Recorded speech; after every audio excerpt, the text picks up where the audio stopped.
Recording. Hi, everybody.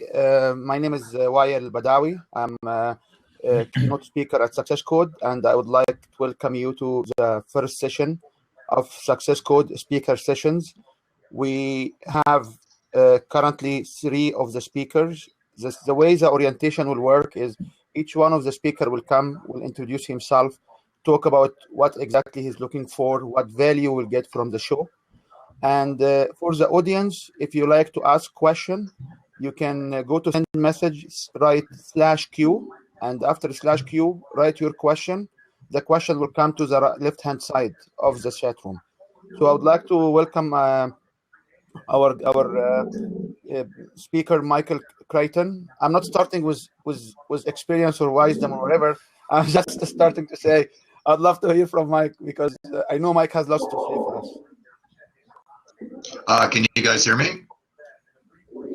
Yes. Can you hear me? Yeah. Okay, good. We can. It's not perfectly clear, but we can get hopefully the gist of what you're saying. Okay. Is it because I'm cracking up, or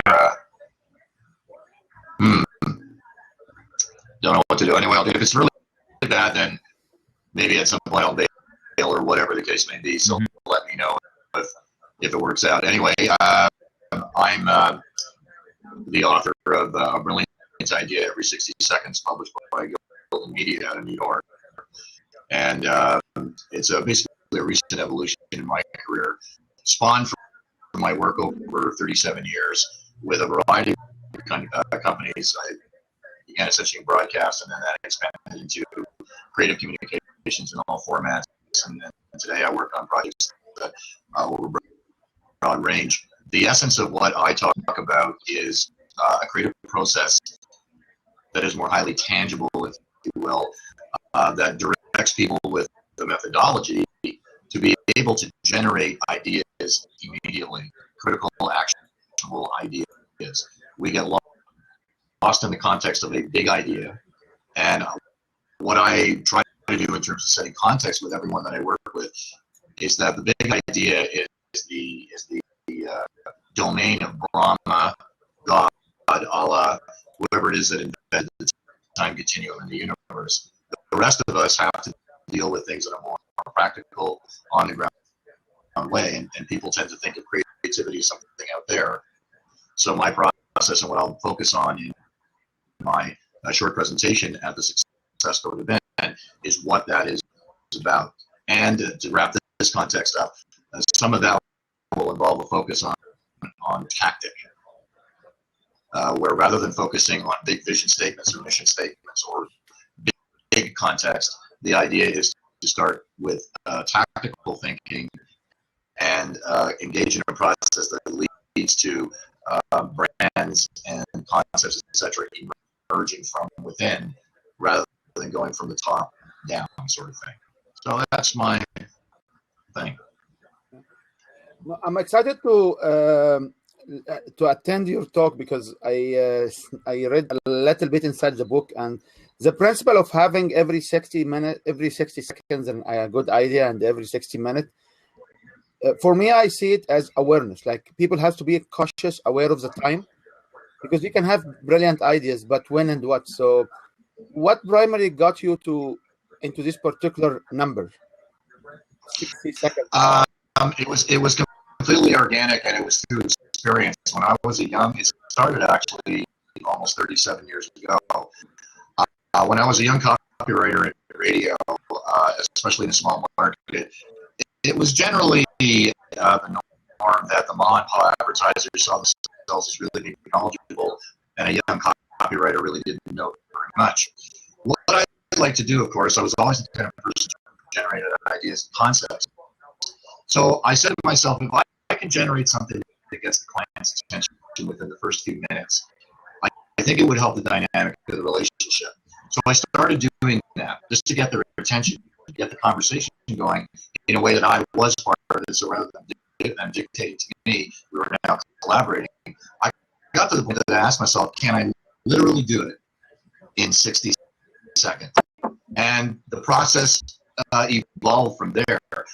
I began to identify what happened was there was a point where I stopped and I asked myself the question, how do I do this actually? Like, what actually is the process of generating ideas? And I began to investigate that. And through that process, I generated what were called inherent values. I have 9 of them. And that doesn't mean that there's only 9 on the planet, but I have 9 inherent values that serve as idea triggers. So what I began to realize is that I was honing in on something. From that, ideas, a string of ideas would emerge, and from that, there was an actual idea. And I was able to do that very, very quickly, and I challenged myself to do it in under 60 seconds, and I do. People say, I need context. I mean, the rules of the game are you have to give me context. I mean, someone's saying to me, I want an idea on something. Well, what? What do you need an idea for? So as long as I have context, then within 60 seconds, I'll say something that will get your attention. Wow. And anyone can do it. And so that was what I embarked on, because I believe everyone is creative. That's at the heart of my belief system. Everyone is creative. In fact, we operate creatively. John Cleese once said, he said, creativity is not a talent. It is a way of operating. And when we are able to connect with who we are creatively first, which is part of my book, the first part is just, what is your context of creativity, and what do you think about yourself in terms of creativity? So the first step is to help people focus on their own creativity, the nature of it, how they respond creatively to situations, what they do in generating ideas, and why they generate the kinds of ideas that they do, or how they think those things through.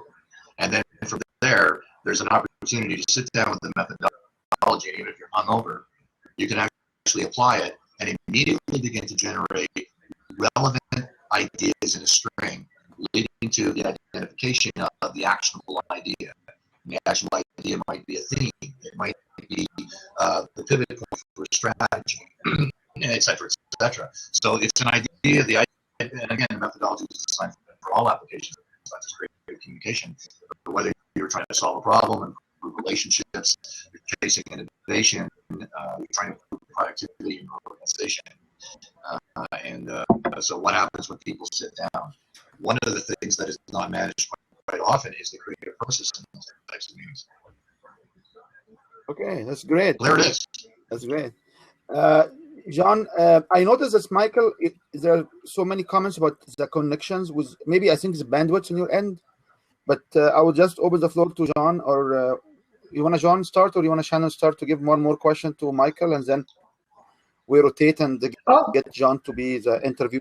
Yeah, no, go ahead and let John, because Michael and I, I've actually sat and watched this man talk to people and generate ideas, and that I've known him for quite some time and respect him highly already. So, John, you've just met Michael, so fire away. Fire away.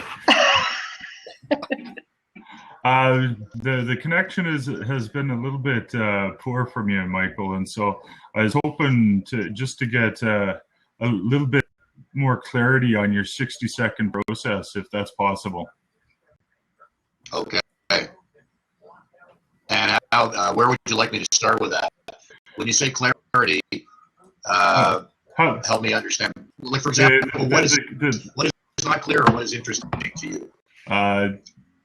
When you first meet a client, how do you approach them? How do you set up the 60-second speech or 60-second process? I don't actually. Oh well, I don't tell them I'm doing that. Number one. Mm-hmm, yeah.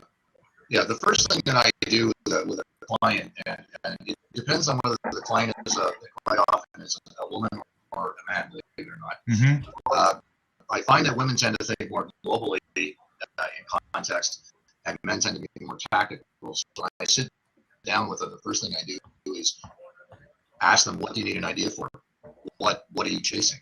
Mm-hmm. And then from there, I ask for context, and then I'm immediately beginning in my head to start looking at specific things. And then I have to find, first of all, that there are creative things that they've done already, but quite often, whether it's something that I say and they've done that before, tried it, or they've had success with it, it still works to make the connection with the client. So what I do is I look at, for example, if it's something about, if it's a product or a service that has a function, I look at what I use as an inherent value called function result. If I'm looking at something that is about implications, I have an IDL called by implication. So what I do is I immediately start generating the implications of the specific thing that I'm dealing with it within that context. So what is implied? Example, someone might say, I want to advertise to busy people with a product that I have that makes their life more convenient. So immediately I'm looking at time. I look at human behavior around lifestyle and how time affects those people. It'll affect people with children differently. It'll affect people who don't have children, etc. So I'm immediately generating a list of ideas, and I find something and I spit it out.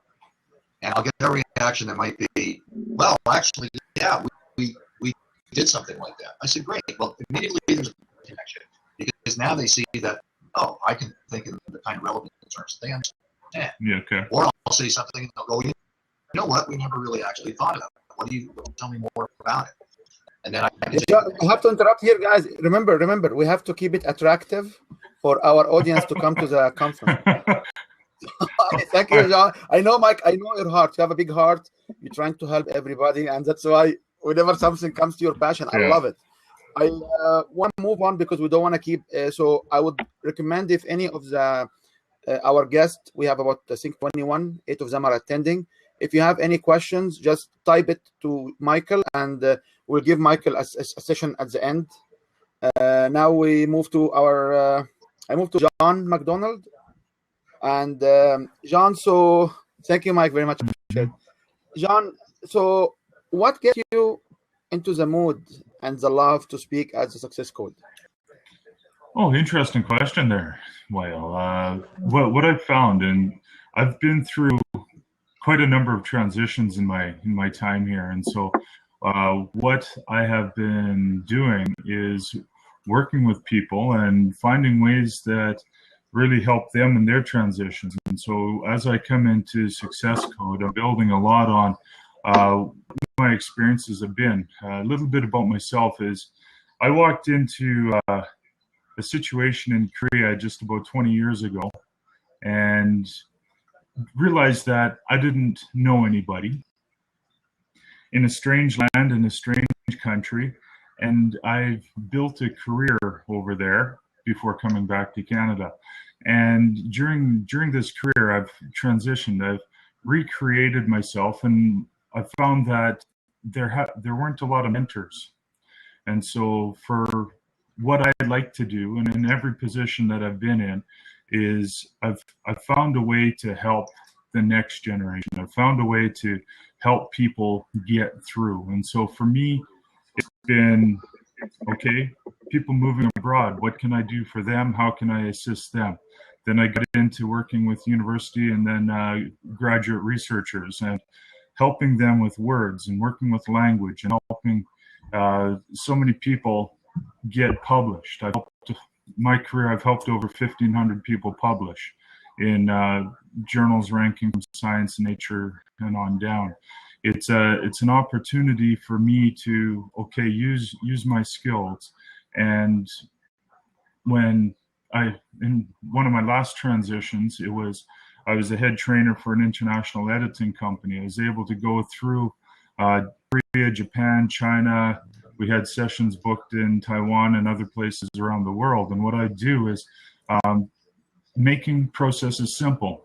People take a look at how to write a research paper, how to put a book together, how to play with words, how to use language. And what I've done is I've been able to break things down very simply. And for somebody that's been going without a mentor in all of these places, there's nobody been really showing me the way.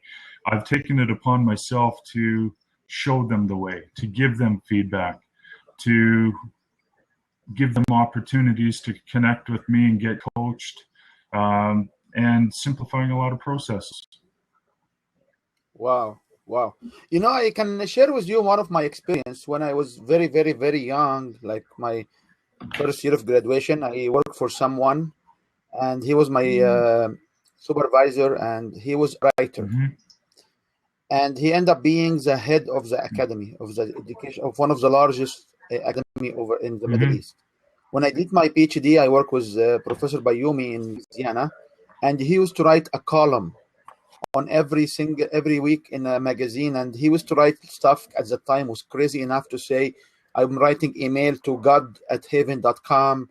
I have the artificial eye to sit through the ocean and look at the nice girl on the other end.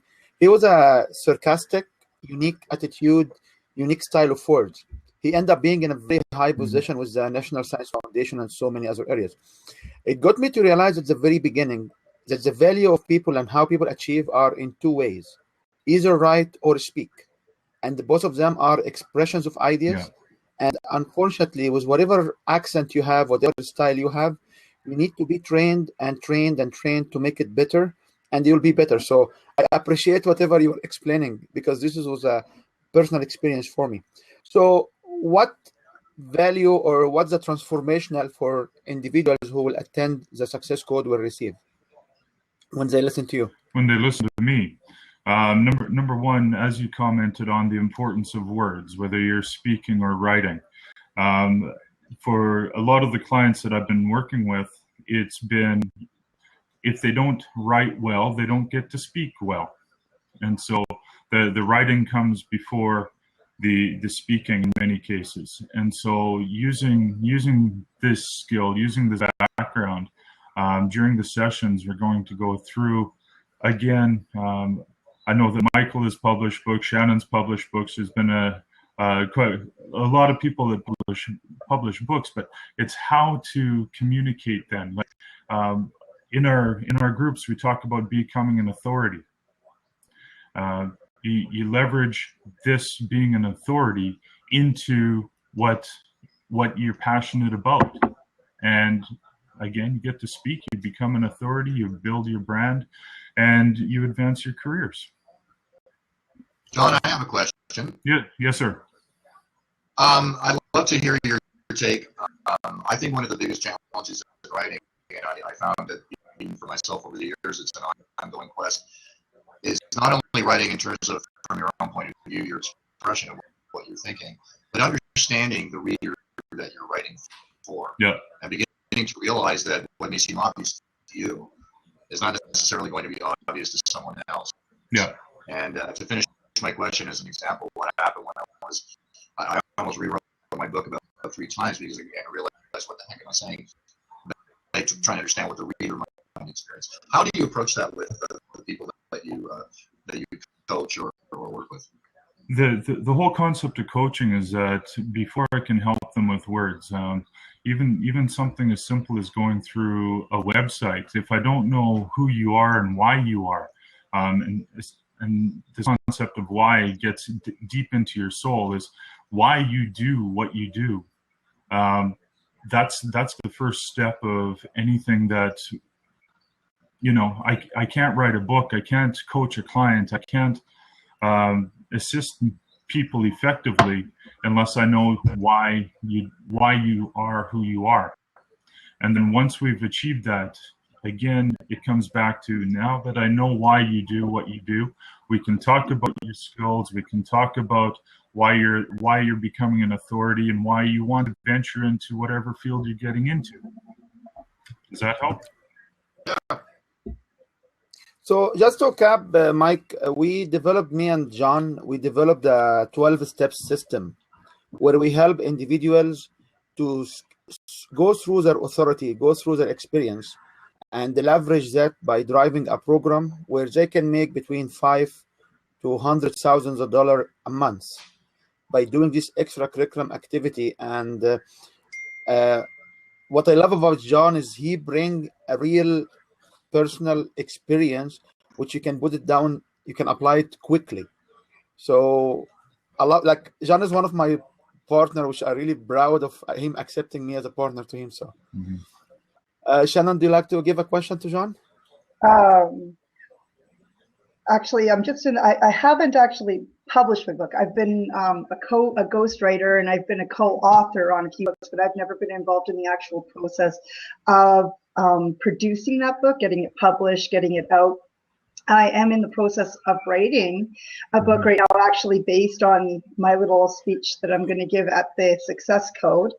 But I have to admit, I'm a little nervous about it all because I have the content. I know exactly what I want to say, but I have no idea what to do after that step. Like, I can write the book. I've got no problem generating the content. I got no problem putting, you know, how I want to serve people into the pages of a book. But how do I go about, like, do I need an editor or am I good enough? Do I need, like, where do I go to get it printed? If, like, how do you make these decisions? Like, how do you know where to connect to get it actually out there? John, do you want to take this answer or do you want me to answer it? Okay. The concept of writing, and probably Michael's the most accomplished writer here in the people on the screen, but writing is deeply personal, and you are probably your own worst editor. Michael, do you agree with that? Absolutely. Can't restore that enough. When editing and having to cut words from somebody to improve the readability or to improve the focus, when people start getting hold of your manuscripts, it's like almost a knife to one of your babies that you really don't want to play with, right? And so it's exactly. This is your pride and joy, and so you definitely need somebody to go through. You need somebody who has the same vision that you do, that's going to keep you on track and focused. And so once you have what you consider a good manuscript, to talk with your editor. And then I know in Calgary there's independent publishers of Calgary. I believe that's IPAC. There's a few other groups here in Calgary that do help people with the final publication. I know that with Wael and myself, we can help you get through the process of getting an ISBN number, and getting put up on Kindle or on Amazon and things like that. That was my commercial break, man. So within Win Your Brand program, it's 12 steps for you to be owner of your authority and be able to provide a program. So people can come pay you money for attending your speeches, download your audio, do whatever. So we do have a special course on your own book and how you publish your book. And we do have the service, which is we used ourselves. If you look at my video of when I received my first two books. Yeah, it was on Facebook. Yeah, I wrote in my life, and co-author and published about 16 before these two books, 16 technical engineering books and technical proceedings and what have you. But these two books for me was very private. Like, imagine you are writing just people how to win in their life. What do you mean the win, the W-I-N in their life? So we did John, and John helped me a lot with it from the content. And then we went through the process. We screened so many alternative ways for publishing. And we selected at the end a methodology which will make you better control of your publisher, better control of your reality, better control of your book, to the extent if I wanna really pull out the book right now, I can pull out the book from the market. It's very crazy the amount of effort to have been doing it for more than 28 months to understand the platform to publish the books. Just my last comment to you is you have to understand there is no money in publishing books. No, I know that. Yeah. Our books is our business card. So for me, I rebrand myself. That's I help you to define your win, and I give you the guide, step-by-step method to achieve and get to win. This is me, and I have these two books. So I always acknowledge back John, because John promoted me and helped me emotionally to go through the book itself, and I'm trying to convince him to write a book, but he's hard. He wants to have somebody else writing books. The books I wrote were over in Korea, and I helped with a full series of bilingual tourism books. The other part of my career has been mostly in academic publishing and workshops, making sure that people can get through and succeed in their careers. Because with researchers, you either publish or you You die. perish. Yeah. And so making sure that they achieve their goals. And I've been fortunate enough that I've helped researchers publish in Science and Nature. I've helped them get some very interesting careers around the world, and really helped them launch their careers based on words. And I think watching this individual career is one of the quality for you to be a trainer. Mm-hmm. Like, I don't want to map it, but when I looked at my career at the university, teaching, educating people, trying to put them ahead of the competition when they got their degrees, it doesn't take too many people to understand that your success is part of theirs, and you are always in the shadow. Absolutely. So yeah, so being as trainers, it's a different mentality. It's not about me. Mm-hmm. It's about my students, my trainees, to move ahead in their career. And this is one of the quality which I think this is the intersection of quality between me and John. That's both of us. It's not about us. It's about who we help. Mm-hmm. So yeah. Okay, so I've been helping people for over 25 years, getting behind them and supporting them and helping them get into their careers and launching. Yep, that's great. So if anybody of the audience wants to post questions for Michael or John, just write /Q and write the question. It will come to the left-hand side, and then the guest speakers can reply to it. Now we go to our lovely Shannon. Hello.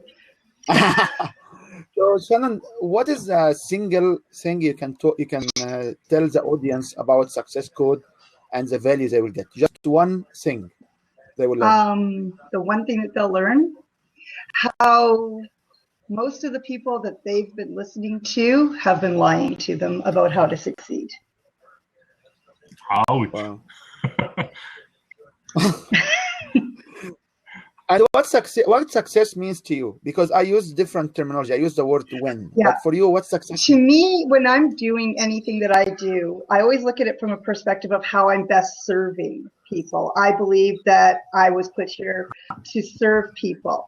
So when it comes to business, we all know, like, a lot of people will cram down on corporations and stuff like that. But what a lot of people don't realize is that 70% of our business landscape is actually full of small business.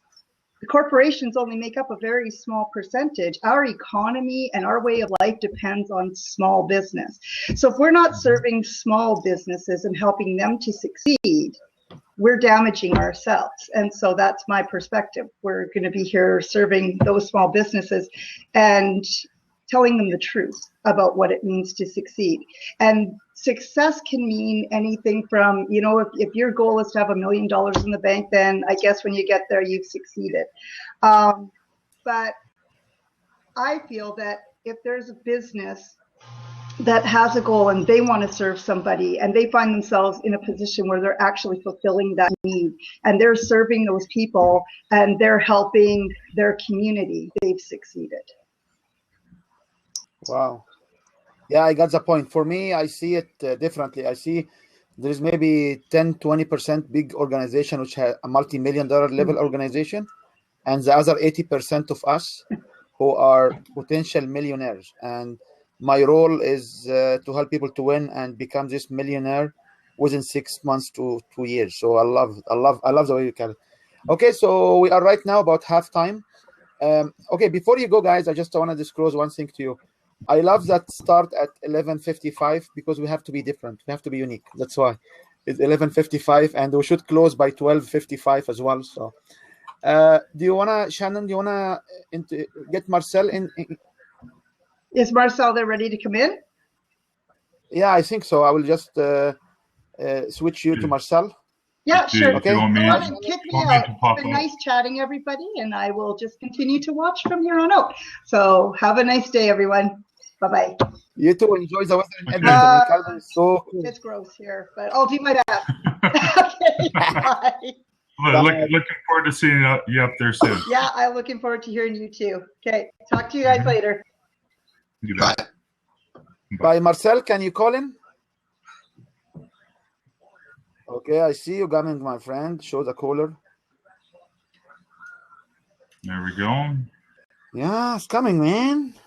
Technology working here. Yeah. Interesting little session we got going on here. It's nice to meet everybody face to face.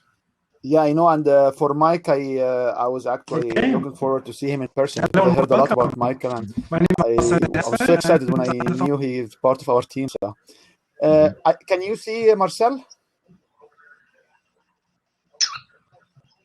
His connections actually is not blocked by a firewall. This is what they say. So, Marcel, can you speak? How we doing?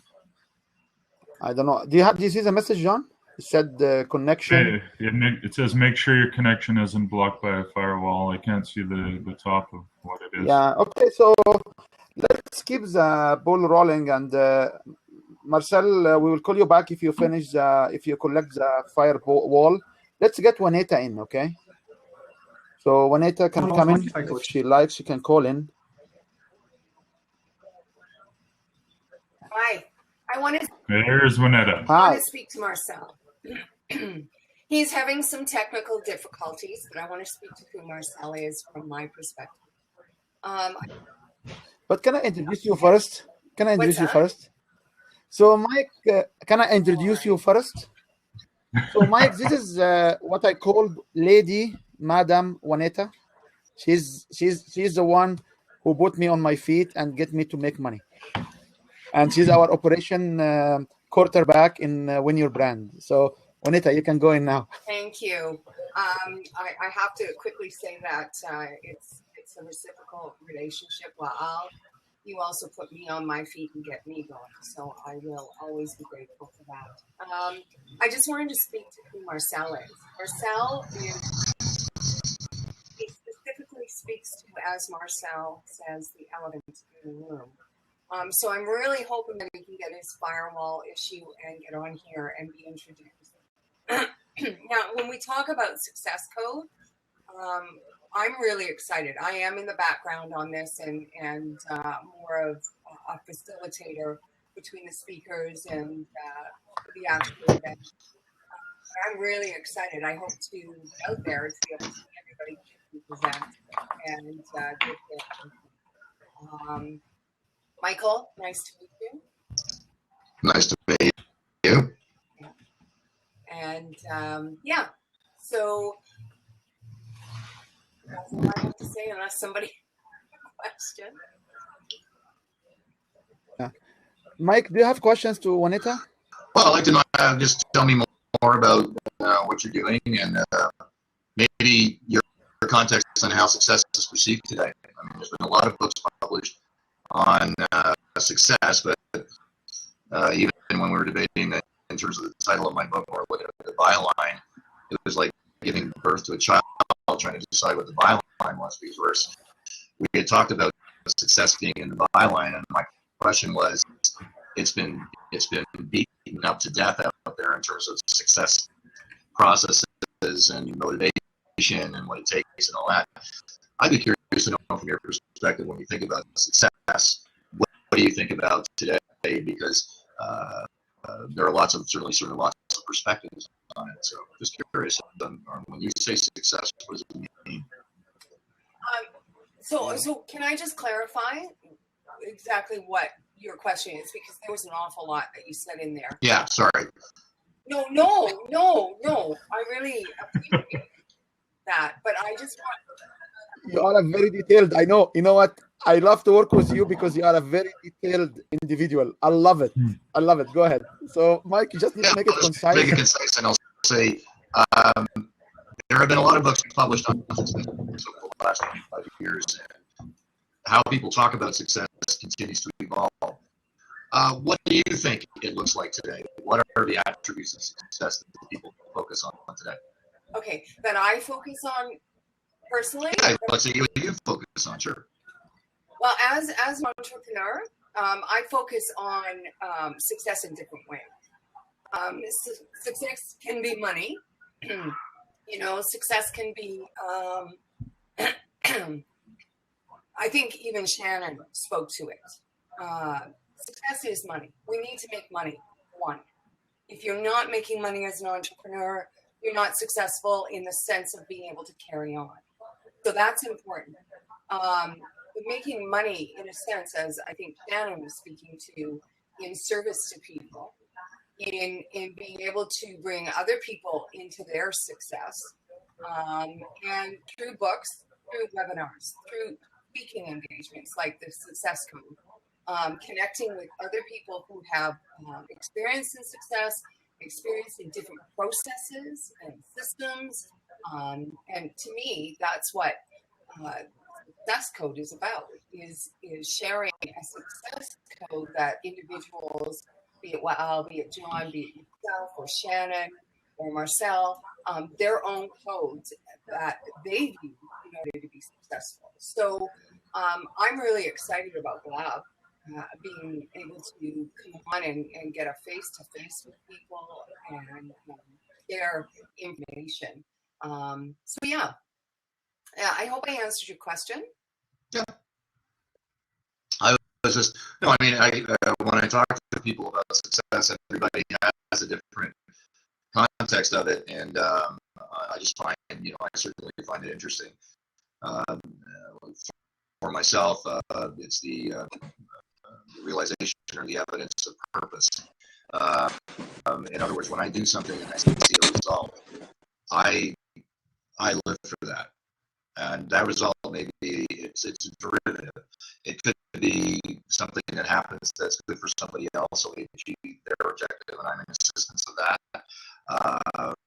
and those kinds of things. So I think ultimately, I remember saying to my sons, if you want to make a lot of money, if you want to be successful, success to you is a lot of money. And there's nothing wrong with that. If that's how you measure success, that's how you measure it. The one thing I do say is that the only thing that makes sense in terms of that sort of context around money is to be a stockbroker. Just use money to make money. Everything else, money becomes a derivative. I didn't become an author to make money. I became an author, and I didn't even become an author to become an author. I wrote my way into it. I always liked to write. I found a purpose, though, and that was the one thing that to me was actually a moment of success when I realized why I wanted to write my book. Like, I had a clear purpose, and I knew who I wanted to connect to. And that certainly is part of the essence of why a book will work. So, to me, it's interesting. Oh, darn it. It looks like we've lost John and we've lost Michael. So it's you and I right now, Wael. I'm not sure why they got booted. Hopefully they can come back. Yes, they will call in. I have John back, but Marcel, can we hear you? Marcel? We cannot hear Marcel, no, still so... by a firewall. Yeah, but I can see him. I got John back. Yeah, I got John back. So I don't know if Mike wants to call. Call back in. Calling back. Yeah, let me just get him back. Okay. So if you can see Mike, it's okay, because on my screen I can only see 3 all the time, over in the corner. So, Mike, are you back? Yes, I can see me. And and your voice is good. Yes, it is. Yeah. Yeah, man, it's 100% better. I did some tweaking while I was playing, so I have no idea what I did. But I'm glad it worked. We see success. You did it right. You're winning here. Yeah. So, Mike, for me, I want to comment on your statement right there. Is when I look at success, I found it an overused word, and we transfer it now to win, which is WIN concept. If we help people define what's winning mean for them, if you can define your own win, if you can say what's in it for you, what's important now to do to get your win, you will win. You can run the marathon, and you cannot win. You cannot be the first one in the marathon because your skill sets is not there. If you can run it and be the first one, you will not be talking to us. But if you run the marathon and your winning is to be in the first 1,000, we can make you achieve this point. The goal has to be reasonably designed within your means and your skill sets. And if your skill sets has a weakness, you can augment them and mitigate these weaknesses. But everything has a limitation. So we are not scam. We don't bluff saying you will do the unachievable. So this is how I position winning. And for me, money is a mean. It's not the end goal. And this is where I see so many people are confused. I meet coaches, they say, we would like to be coaches. So I ask, why do you want to be a coach? If you want to be a coach, you have to understand you are about transforming others. So if you like to be transforming others, coaching is one of them. It's not all the way. So I don't know. This is my perception, and I would leave you the floor to you to comment.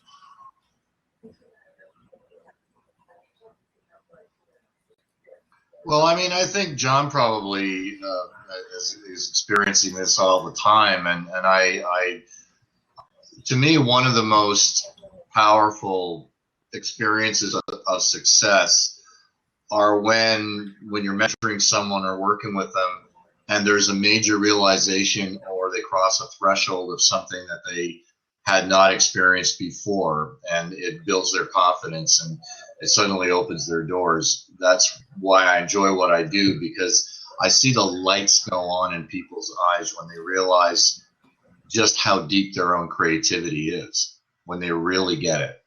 And that to me is wow, a very profound moment, and I look for it all the time. We have an open seat now. Juanetta, I can't hear you. Can you hear me, Mike? Yeah, I can hear you. I'm not sure about the audience. Yeah, I had turned off my now I can hear you. I was actually going to try and call Marcel to get him back in. But I just wanted to, I've lost Mike again, but I just want to say on what Mike was saying, I tend to him in reference to the success side. It's really exciting when people reach their success. And the one comment that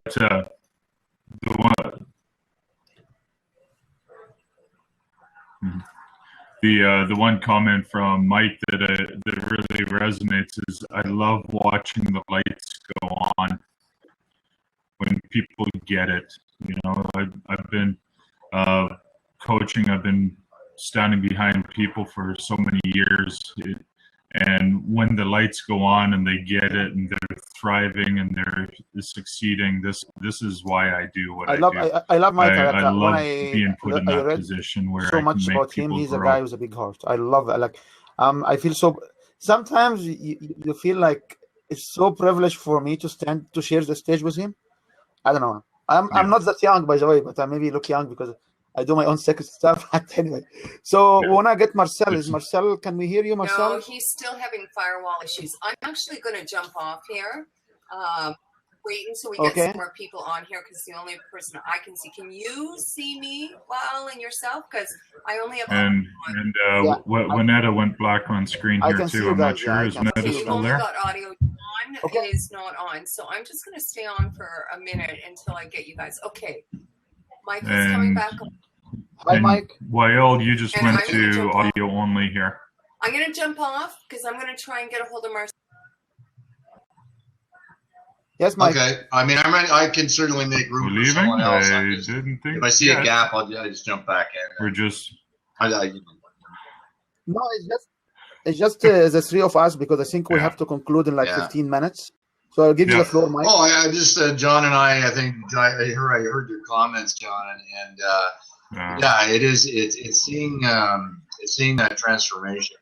So I have it took me a long time when I finally realized I had a moment in my life, not just one, but I remember the moment when I finally realized what it is I should focus on. I had been doing so many different types of things creatively, and that included a lot of hands-on stuff. I was an audio engineer. I was a writer. Before et cetera, et cetera, et cetera. And I finally realized, you know what? If I'm going to achieve what I want to achieve, I need to get really focused. And when I finally came to that realization and took that step, it was amazing how what happens for you. It's like, I think everyone has a story that of a realization, but then so as you get older, those realizations can become exponentially more powerful because of all the knowledge that we carry in terms of our experience. So yeah, when I see, like, I just love it when there's a trigger and someone I look at and they just go, oh shit, man, I just never thought of that, you know? And it's like, you just go, yeah, now you get it, you know? And it's like, and suddenly they're off and running. I mean, there's nothing, it's a drug, man, to me. It's just, I love it.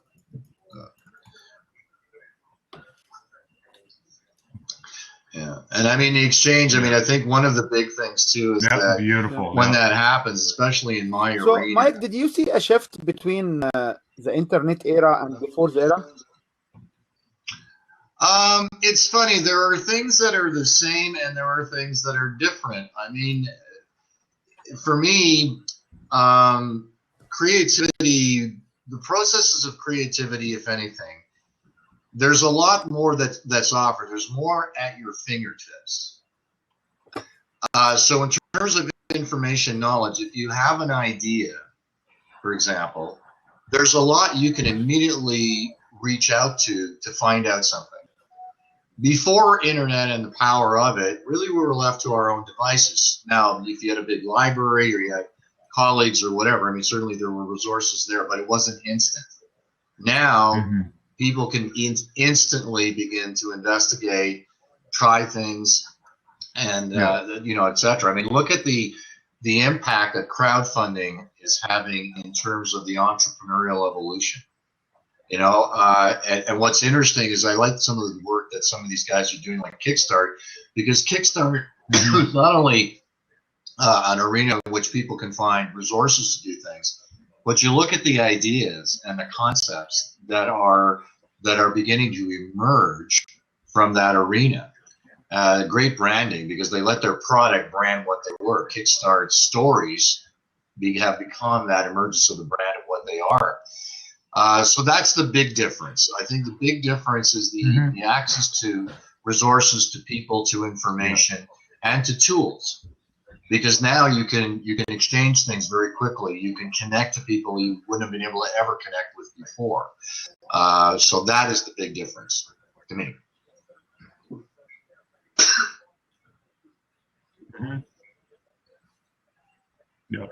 Yep, and fully recognizing the importance of the internet. Probably I could only do about a quarter of what I do if it's not for the internet. I'm still working with groups and organizations that are completely international. So we're working with Samsung, working with it is, and actually someone made a note. Organizations in Asia. Kickstarter is bringing branding to people's attention. It's also bringing personal branding into focus as well. And I think that's a big thing right now. I think the whole personal branding thing, that's kind of very, that's the flavor of the month these days, I find. It's an interesting context, because now that's one thing about the internet is that really, you know, there's so many individual efforts, not just companies and corporations, but individual efforts that are going on. Look at the number of entrepreneurs in the room right now. I mean, it's amazing how that, and there's a shift in economics that has not totally been investigated, but it is being looked at, and people are trying to understand it. But there is a swelling of a layer in economics that continues to grow, and that is the independent entrepreneur. And as people either begin to lose jobs, like in the oil patch, immediately now they're motivated because of what's available on the internet. They say, well, I've got ideas. Well, I can try something. I mean, I can find out. And there is this growth of entrepreneurs out there, people operating like we do right now, communicating like we do. You know, we can take a trip and never leave the farm. Yeah. It reminds me with a statement I heard back 1998. It was said that by 2002 there will be two type of business. Business is online and people who have no business. I would concur with you, Mike, and say right now there are two different of people who are famous, who have online profile and people who don't exist, because it connects people in a very strange way. And Well, not everyone can take the. I was going to say that Sorry? fame is changing. I mean, fame, the context of fame for me, one begins to realize that it's not one person. Fame is everybody who makes that one person famous. Fame only exists because of everyone else.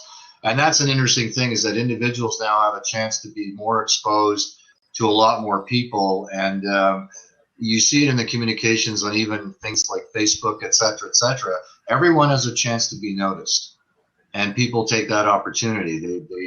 They have a completely huge canvas to be able to share their personal thoughts and experiences and ideas. And so people quest for that. We do want attention. I mean, it's a natural human thing. We like to be connected, and we do want the attention. But now the opportunities are to get the attention. So we were saying, well, if I can do something, maybe I can build my own world out of this. And that really is an interesting evolution in the last, ever since Facebook. I mean, Mr. Zuckerberg reinvented the wheel somewhat with Facebook. And then that is, you know, all these other platforms are out there now, and they will continue to evolve. But the individual, we're celebrating the individual much more today than we ever have, despite what governments might be saying. But I think that's the emergence of the individual, a very strong individual, is something I see very much so. I completely agree with you, and I can tell you, I was doing lots of advertising and branding exploration and activities, and I found there is only one thing you can never go wrong with it, and you cannot because you understand the copyright issues and the copying, the plagiarism, whatever you call it, is only my photo, which nobody can copyright. Nobody can copy. It's me.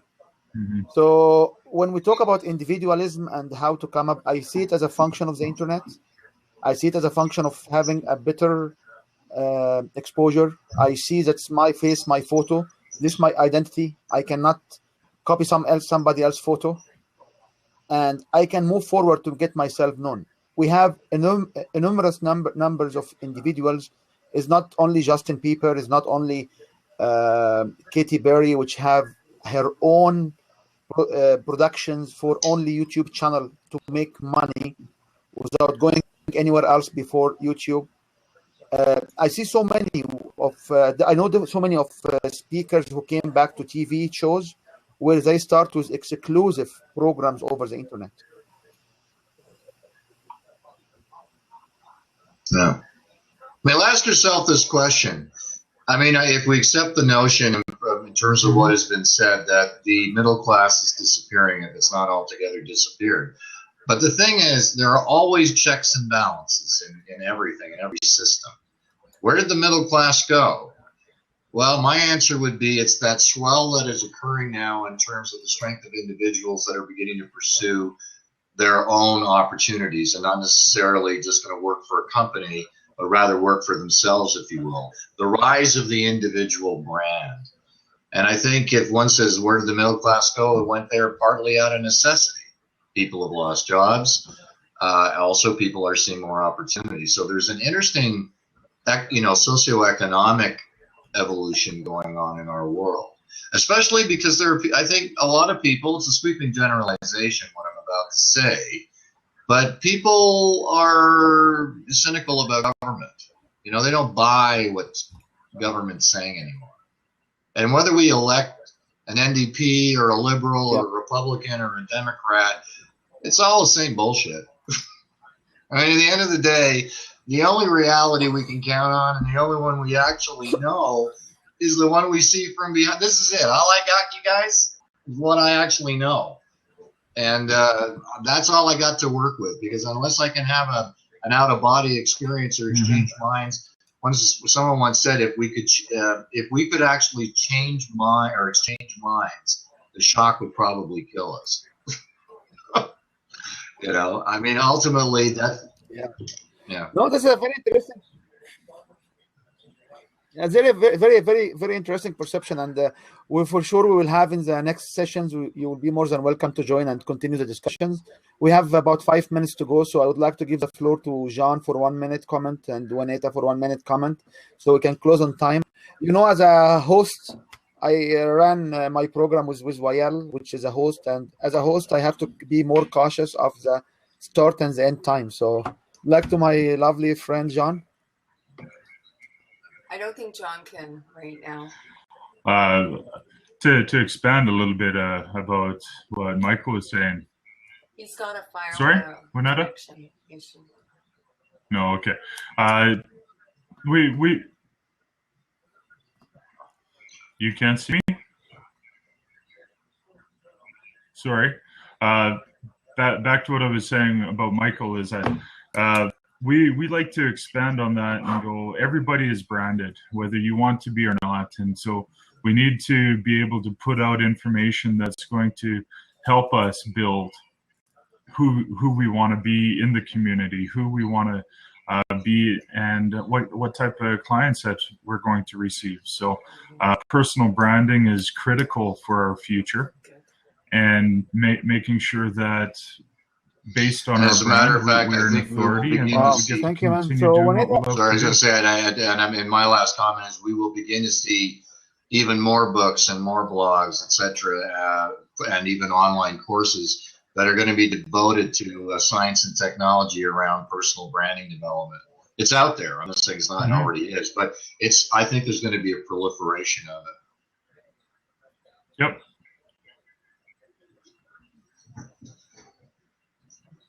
Yep, Oh, I can that's agree great. with that. Juanita, do you want to give last minute I comment? just welcome to closure? everybody that joined us today, that decided to come in here and check us all out. Make sure you go to the website and check out the upcoming event. I believe we're doing another event next week, and it was great to learn. Thank you. And thank you very much, everybody. And Mike, I highly appreciate your Thank insight. you, and see you all soon. I can tell you that thank you, and I can conclude with that I Thank you for personally hosting. foresee that the technology of personal branding and make yourself outstanding from the crowd, which is multi-billion users on the internet, will be the way to go to make more money, better future, and it will be gate to a brighter future. Thank you, everyone. If any of the audience wants to share for next session, you can just basically tweet it to us, or you can write it to our wall at facebook.com/winyourbrand. I see so many stuff coming on the private chat as well, but I have to close about 2 minutes before the closure, which I think is okay, and we can run a commercial. Thank you, everybody, and we'll be in touch. We'll send the information on the new session on our Facebook wall. Enjoy your Sunday, your week. With Wael. Bye.